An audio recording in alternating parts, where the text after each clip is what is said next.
Welcome back, ladies and gentlemen. Newport Gulls pregame show. One more time. It's Tolan Vaquero here alongside Chris Walker. Chris, we were sitting here up there the other night. We weren't sure if we were going to get one more, but how's it feel to be back at Cardines Field for the last and final round?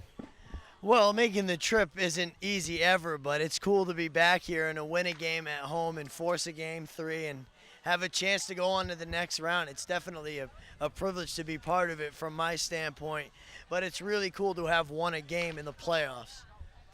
After the loss here at Cardines Field, you weren't sure how Danbury was going to respond, what their demeanor was going to be like, but clearly yesterday they came out swinging. They came out to play. What did you see from them? Well, obviously they lost 7-2. They really didn't have anything going offensively on Wednesday, and then yesterday, from really the first pitch, they were right on top of things. They scored 3 quick runs in the first 3 innings, and I always say you got to score early, and they didn't allow a ton of runs until later in the game. They did give up a big inning of 6 runs, but they scored 10. If you're going to score 10 runs, you're not going to lose many games that way, and that's basically the story. It was the offense that won the game again.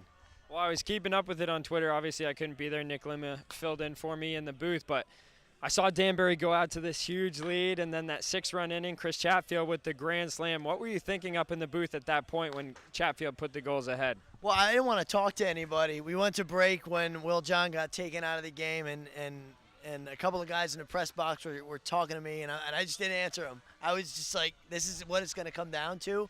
And then both teams were so resilient during the game. Both teams came back from deficits a couple of different times. But it was just the mood right then was, I didn't want to talk to anybody. Well, it's a game 3 here tonight. Obviously, win or go home. It's going to be a fun one. How excited are you for this game? I'm pumped up. The players are pumped up. I'm excited to just do another game in Newport with Tolan Vaquero. It's always fun. But just to be a part of an elimination game for both teams, it's like a game 7, win or go home. That's the best kind of game to be doing. Well, Chris, last time we're out here, going to hand over the mic to you. You can ask me one question, however many questions you like before we conclude. I got 2. First of all, Tolan Vaquero, let's hear about you. What's your background? Well, I just graduated from Eckerd College and started broadcasting down there as a freshman, broadcasted soccer and then baseball as a freshman there.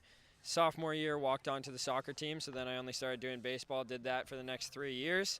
Graduated, came home. Chris Pava, general manager, Chuck Pava's son, contacted me saying that the Gulls needed a broadcaster, went in for an interview, and here I am. And one more. Now this one's a hard one. In 3 words or less, how do you guys win this game tonight for Newport? Pitching, home runs, and a pass ball.